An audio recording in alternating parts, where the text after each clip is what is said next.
Hi folks, welcome back. This is lecture 4 that covers what I think is the most common but also the most dangerous problem that you can ever have as not just as a college writer, but as a college student. And that is the problem of procrastination. Now this is something that affects writers at all levels, whether you are a first-year student in your first ever composition class or somebody who's been writing for 30, 40 years. You can still have these bouts of debilitating illness known as procrastination. Now there is a name for people who are able to overcome their urge to procrastinate and get things done. Those people are called leaders. And I would like for you to become one. Now I want to help you with your procrastination issues by going over some writing myths, some damaging beliefs that people have about writing, that if you cannot convince yourself otherwise, if you cannot shed these wrong and hurtful beliefs, you will be forever damned to procrastinate and have a really hard time with all of your writing assignments. Okay, so what are these myths? The first is that some people are just born good writers. Other people, perhaps you think you fit into this category, are just born to be miserable at writing. You'll just never be good at it. You hear this in math too. Somebody will say, I'm just not a math person. Just can't do it. I challenge you to find a single incident of a baby who was born with a protractor or a calculator in hand. It's ridiculous to think that people have to be genetically evolved to be good at something like writing or math. If you know anything about evolution by natural selection, you know this is a process that takes hundreds of thousands, if not millions of years to evolve anything like that. It makes about as much sense as somebody saying I was just born with computer skills. Nobody's born knowing how to use a computer. Nobody's born knowing how to be a good writer. Now what happens though, and there is the reason people believe this kind of thing, is that it has a lot to do with luck.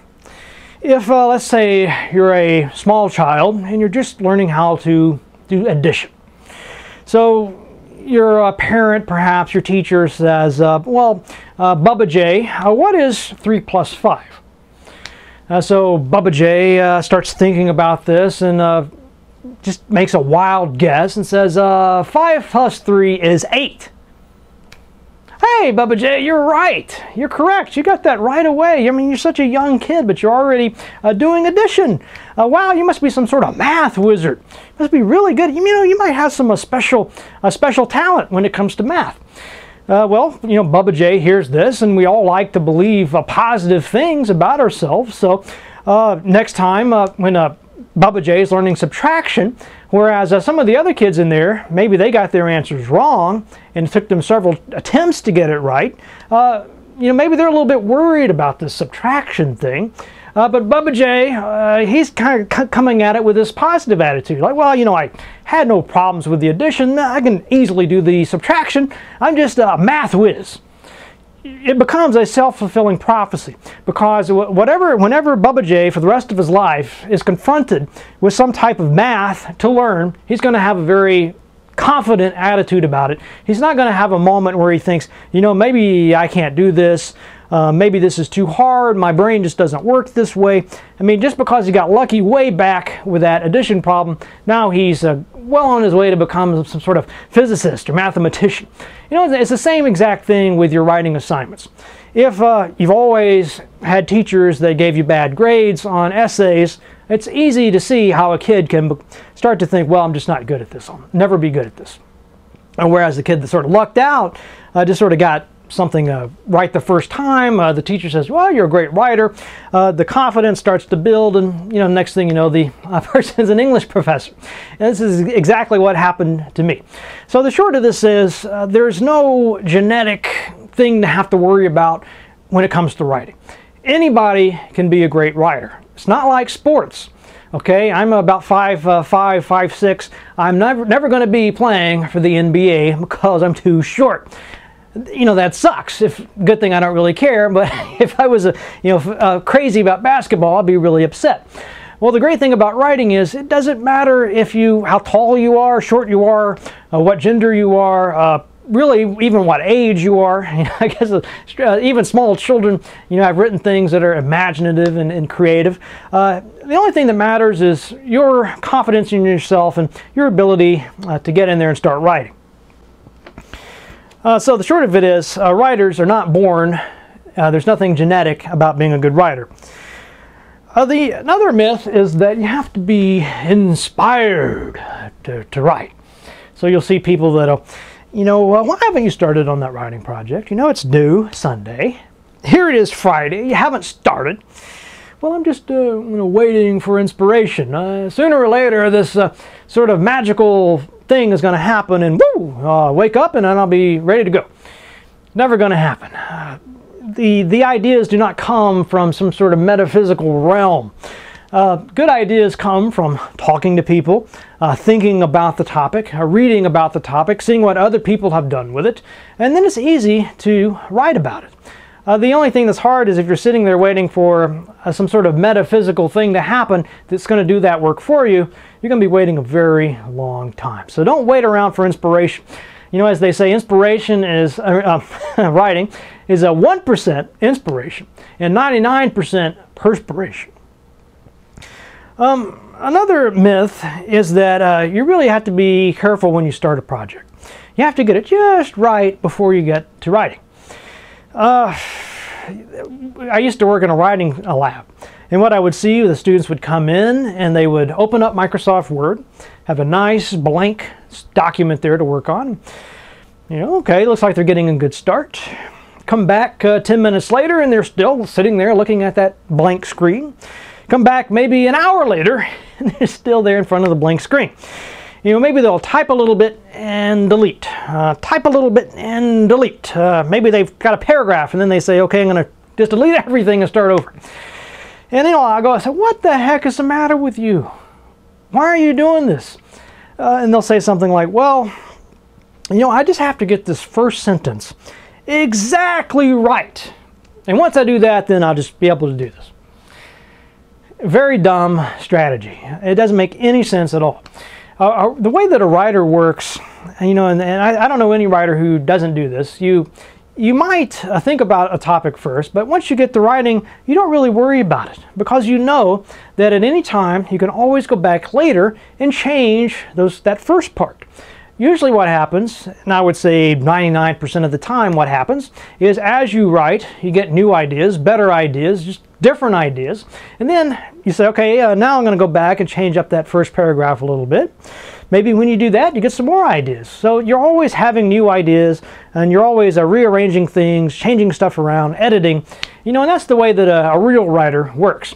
The last thing you want to do is be worried about, I've got to have the perfect title before I get started. I have to have the perfect first sentence because inevitably it's going to be different by the time you're done anyway, and you'll have to rewrite it. So don't worry about starting off. Just write whatever you can. Even if it's total garbage, it'll get better as you go along, and you can always go back later and change it. So don't worry about the beginning phase. Another thing is the obsession that students have with their grammar and spelling. I've had students come in and put an essay on my desk and say, maybe the essay is just terrible. Maybe it makes no sense. Maybe it's not even on the same topic that they're supposed to be writing on. But I'll ask them, what do you want help with? Or what do you think is the biggest problem here? And they'll always say, it's grammar. I don't know where to put my commas. Let me tell you, if the only thing wrong with your essay is that you've got a few commas in the wrong place, you got nothing to worry about. That's just, piddly stuff. Now, it does make a difference. You will get docked for it.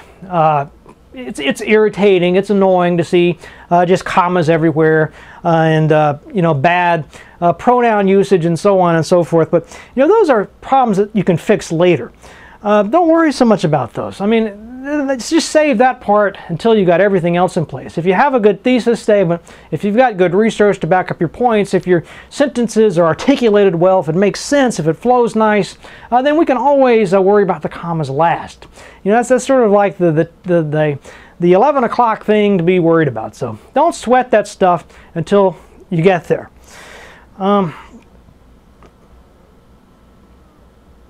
Okay, so let's move on to procrastination. Now I wanted to ask you if you recognize or have ever said or felt something like this. Okay, so I've got this big writing project due this weekend. Matter of fact, it's due Sunday at midnight. It is now Friday, let's say. But I'm gonna go ahead and get started on that essay. But you know what? I think before I get started, I just need to clean up my room. I need, in fact, to clean up my entire apartment. And once I get everything spick and span, nice and tidy, then I'll be able to get into this essay. Now, how much do you have to hate writing before you would prefer cleaning? Now you can begin to see how this negative attitude towards the task is what's leading to this procrastination. Oh, I'll get to that essay in a minute, but I just want to check my email first. Hey, I need to make sure nobody's responded to my Facebook page, and then I'll get started.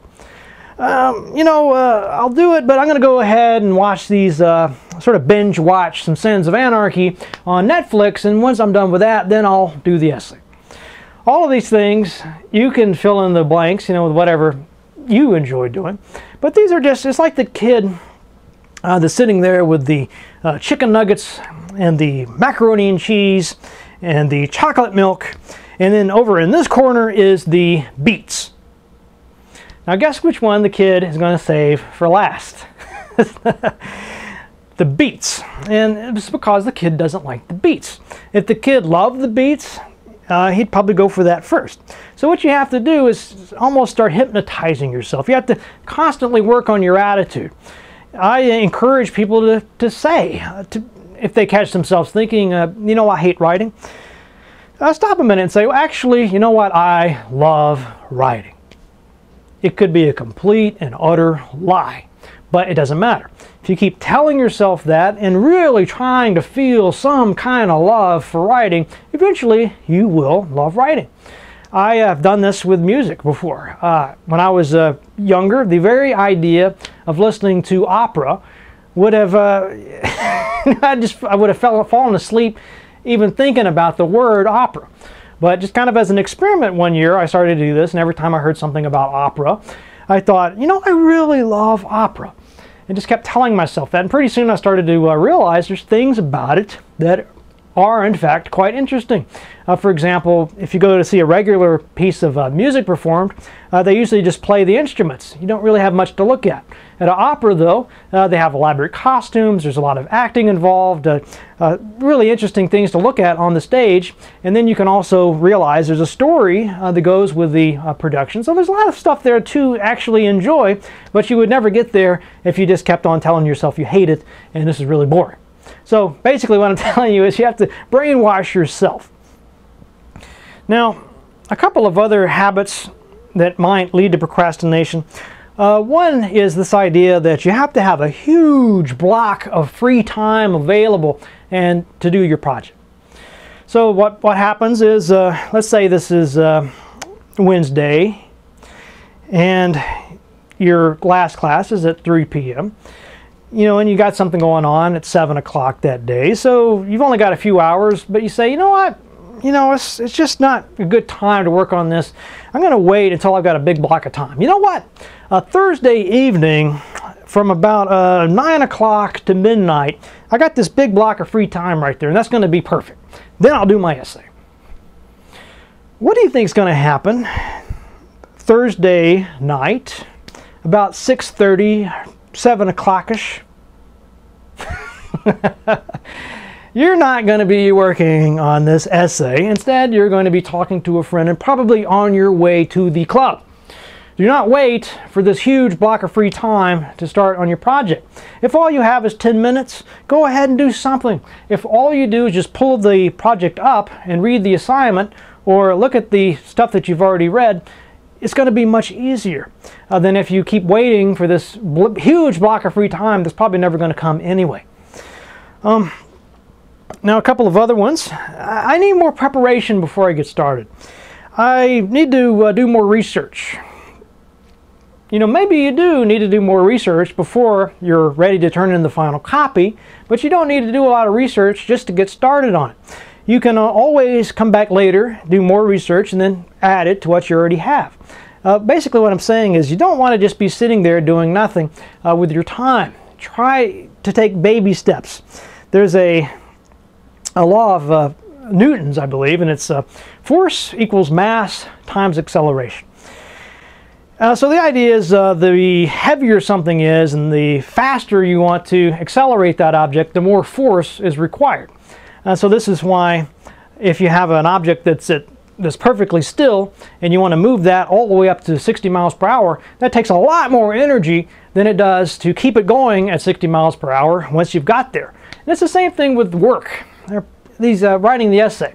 If you wait until the last minute and suddenly you have to write this whole essay in 24 hours, that's going to take an enormous amount of energy. You're going to really have to move fast, and you got to move, hey, it's like somebody pushing that big block and really having to work really hard to move it, get it up to speed really quickly, versus the person who's taking time and realizes that it's a lot easier to sort of slowly build up the speed than it is to try to do it all at once. It takes a lot less energy. So it's the same thing with these essays. What I tell students to do, if you know you have a project, just go ahead and go to Word, Microsoft Word or whatever word processor you use. Start a new document and just put your heading on it. Put a little heading, a date, maybe a few sentences there. Doesn't have to be much. Could just take a couple of minutes to do this. You don't really have to start writing right away. You could just get a little something started. And believe it or not, just that little bit of preliminary work is going to make it unbelievably easier later on to go back to it and do some more work on it. It's so much easier if you do a little bit of work here and there and to maintain a certain momentum than it is to keep waiting and then have to just rush in and do all this work all at once. And your brain knows this. That's why you procrastinate, because the longer you procrastinate, the more energy it's going to take to do this rush job to get it all done, so it becomes worse and worse.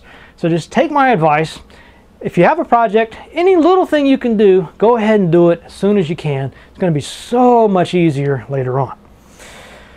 Okay, so we need to talk now about some other habits that you can form that will actually help you instead of hurt you. Now, one is something called the believing game. And you can see these two circles, this Venn diagram. And over on the left, we have the belief, and the belief that you can do it, the confidence. And on the right, we have the doubting, the fear. Now, what you want to be is somewhere in between these two, in this little zone in the middle. You want to believe that it's something you are entirely capable of doing. If you are in a writing class, you need to believe that, yes, I am capable of writing a spectacular essay that's going to blow this professor's mind. It's so good. That's the belief. But you also need to balance that with a healthy slice of fear and doubt. So the doubt is, if I wait too long, I won't have time to write a good essay. Maybe there's things that I am not prepared for yet. Maybe I think I've done enough research, but I'm not quite sure. So you kind of want to be thinking of things to sort of balance out this ego a little bit. You want to be somewhere in between. Now, I've often said the worst kind of student is the student who thinks that he knows everything. You can't teach this person. If you tried to work with a colleague or somebody at your job that is real cocky and they think they know everything there is to know, you just can't work with them. I mean, you can't teach them anything. They're just going to keep on doing stupid things over and over because they got this big swelled head and they think they know it all. Do not be like that. But don't do the opposite extreme either and be the sort of person that has no confidence, just goes around saying, I know I'm a failure. There's no way I'm going to be able to pass this class. I'm just so stupid. Be in between the extremes. Have the belief that you can do it, but not the certainty, and definitely be open to the idea that you need to continue working, to continue developing your skills. Now, what's some other tricks you can use to avoid procrastination? One is just to think for a moment, to fantasize. Think about while you're in college. Think about what could happen if you just really did spectacular in college. You went all the way to the top. You really just did great in your classes. You made a really great impression on all your professors. You really learned this material well. You graduate with top honors. I mean, there's going to be nice rewards that are going to come with that. It's sad if you never have gotten those, but now's the time to start working on them. Think about the rewards that come from a job really well done. That's going to give you the little boost you need sometimes to get to the end. You know, you think about people that are in boot camp in the Army or military, and I'm sure, you know, I've never gone through it myself, but I've talked to plenty of people who have, and it's really just hell going through this process. But the ones who succeed, they always have the idea in their heads that once this is over, they're going to have a very lovely reward, and that is they'll be, you know, officially be soldiers. They'll be part of this great thing. So it's the same thing with even the task you have in college. Yeah, you don't want to write the essay, but the essay is one small step towards that great goal that's definitely going to be worth it. What would it be like if you wrote an essay and the professor not only gave the essay an A grade, but actually held it up as an example of really fine writing and really bragged on you and made, you know, went on and on about how wonderful this essay was. I mean, these are you know, huge boosts to your confidence and your ego, and you really feel a sense of satisfaction that way. I think that's why people who love school and become professors, they get addicted to this, right? And you're always wanting to impress somebody. Sometimes it's difficult outside of school to have the same kind of impression from doing, you know, intellectual things. There's a lot of people who have jobs where it doesn't really matter how well they do, they still get the same reward. Well, thankfully in school, at least, you don't have, you know, if you do a really great job, you'll get, you know, higher rewards than the people that just do the minimum to scrape by. So that's one reason why I like school, but it's something that any student can take advantage of. You know, sometimes if you're younger and you have parents that, you know, give money for these things, that can make a pretty good case for you, right? If you have some of your A+ essays, just sort of happen to have those around on the coffee table when your parents come over to visit, you know, and they see that, and then you ask for the $200 bump in your allowance, that can make a lot more convincing case than if you're really struggling with your classes. Another little tactic, if you will, is to think about rewarding yourself. Now, you know, as we get to be adults, we don't have the parents that are over us that are giving us these treats for doing things well. You know, if you want to train an animal or a dolphin, you can, you know, I've heard the way that they train the dolphins in SeaWorld, for example, is you just start them off with a rope. You know, if you want them to jump over the rope in the pool, you start by putting the rope at the bottom of the pool. So they basically have no choice but to swim over it. But every time they swim over it, you give them a little candy or a little fish, I guess. Whatever these dolphins eat, I don't really know. But then you raise it up, and if they go under it, they don't get the treat. If they swim over it, they get the treat. And you just sort of continuously raise this thing. If one day they just keep, you know, they don't seem to be interested or they don't seem to be getting any treats, you might lower it again, and then you know, the process starts again. But you sort of gradually work with that dolphin, raising that rope, sort of like raising the confidence level. Well, it's the same thing with, you can do this to yourself.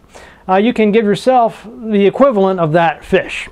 I like to reward myself with drinks I enjoy, like nice coffees. I love tea.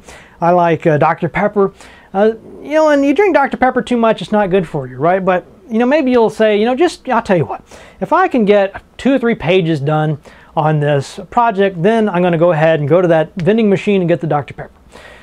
You have to decide what the treat is that works for you, but whatever it is, you know, don't just, you know, have some kind of special treat for yourself if you get the job done. If that doesn't work, you can try fear. Fear is a very powerful emotion. A lot of us have anxiety about all kinds of things. But if you really think, okay, so you got friends, they want you to go out, you know you haven't started this project yet, there's a lot of temptation to say, screw this, I can do it later. But take a minute to think, what happens if the next day when you're trying to write this thing, you can't get onto the internet, or your computer's broken, or you're frozen up and you can't write? What if there's some kind of disaster? Maybe there's an emergency you have to deal with. There's all kinds of things that can happen And if you wait too long, then you won't have enough time to deal with those situations. There's all sorts of nasty things. And you think about how many people start college and don't graduate. I think it's something like 40% of people never graduate. And do you really want to be one of those people and spend all this money and time and just blow this opportunity when all you really would have had to do is just stay home that one night and do the essay? You know, I don't think so. So if nothing else works, try to scare yourself into doing the project.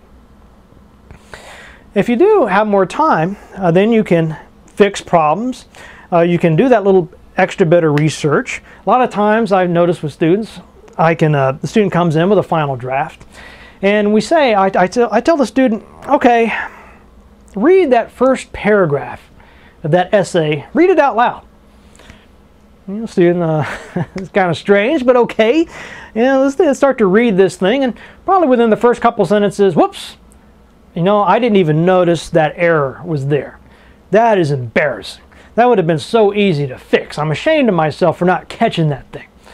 Well, if you had given yourself more time, then you would have been able to read this thing yourself and caught those errors, but since you waited till the last minute, you just had to rush and submit it. There is a huge benefit to doing your draft several days in advance. So you get the draft done, you just let it sit for a while. Just let it sit for a while. Let relax, think about other things. Let a couple days go by, because then when you go back to it, then you're going to have a fresh brain, a fresh pair of eyes. You're going to see all kinds of little things that you didn't see before because you were too immersed in it. So that's one of the best reasons to get it done early, so you'll have that time to find these things. There's some other benefits to starting early.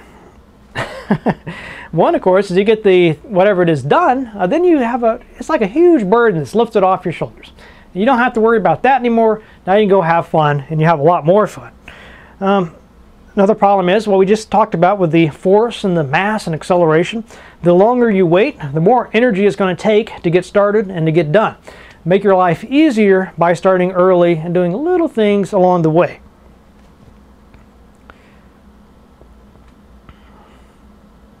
Okay, so let's move on to time management.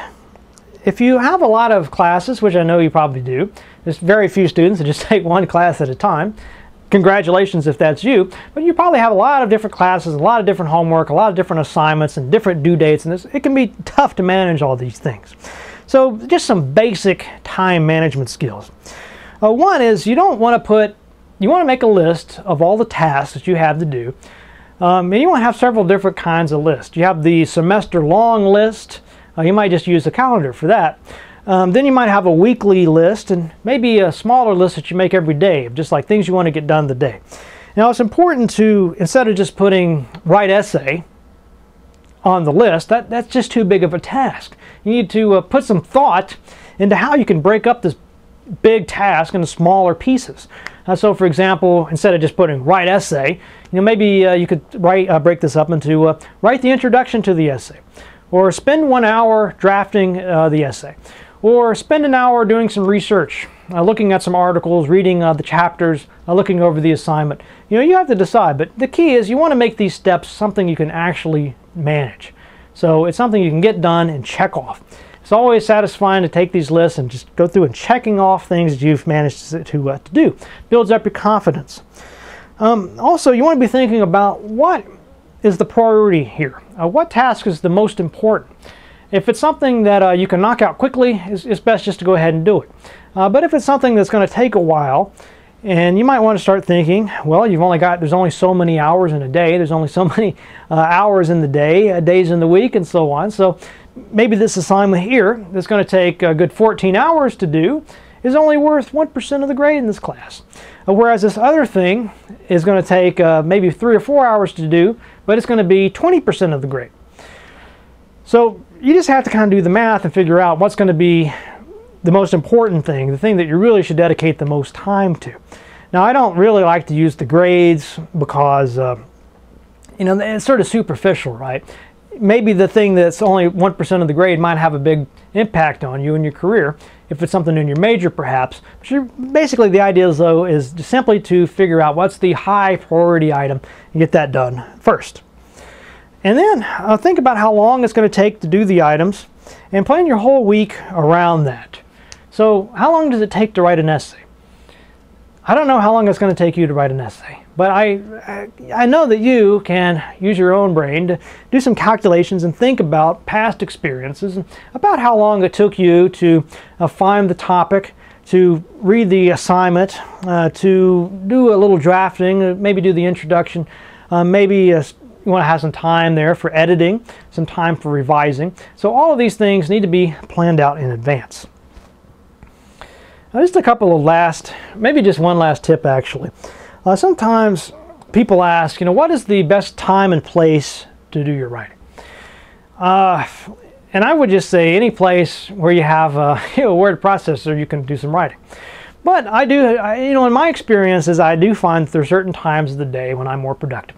For me, it's waking up first thing in the morning as early as I can get up out of bed. It's nice and quiet. I can write in peace. And plus, you always can think, man, I woke up at 6 o'clock just to work on this thing. I'm not going to waste the time by watching something on Netflix. It's sort of a built-in disciplinary tool there, right? You'd be kicking yourself. I mean, why did I wake up this early and I'm not even working on the thing? So it's a lot easier to work at that time. Some people, though, they say they like to write late at night. I guess it's kind of quiet then, too. But I'm skeptical of that because I really do think to be a good writer, you have to be alert. And usually when you first wake up, after you've had some coffee, you do have an alertness, a sensitivity. Your mind is a little fresher than if you're really tired and sleepy. And that's the same. I remember in college, many times I would really irritate my roommate. I had a roommate who was very fastidious. He's very studious. Just the kind of guy that was obsessed with GPA and making great grades and everything. Very smart guy. But I remember very distinctly, he was the type that always wanted to cram before a test. So he was always the type that would say, okay, I'm going to pull the all-nighter. I'm going to be up all night studying for this test or working on this essay. And it'd be about 10 o'clock, and I would say, well, I think what I'm going to do is just go ahead and get a full 8 hours sleep, wake up at 6 in the morning. That'll give me about an hour or two to study, and we'll see who makes the better grade. And every single time, I just trounced him. So he'd have like a B or a C, and I'd have an A, even though, it has nothing to do with being a smarter. Just the fact that when I was studying, I was, wide awake. It was nice and quiet. I had nothing else to think about. I was really focused, and I was able to get, better studying done than him. Because when he came into his test, he was tired. He'd been up all night, groggy. And there's just no amount of caffeine pills that's going to make up for that. So that's just sort of my advice. If you've always had trouble writing and doing your assignments, just try getting a nice full night's sleep and wake up early in the morning and give that a try. Might work for you. Anyway, I'd love to hear from you if you have other tips for avoiding procrastination or myths that you have about writing that you want to overcome. I know some of you have children. You might want to talk about some things you've learned from having those children about how to have good habits for studying and doing homework and such. See you next time.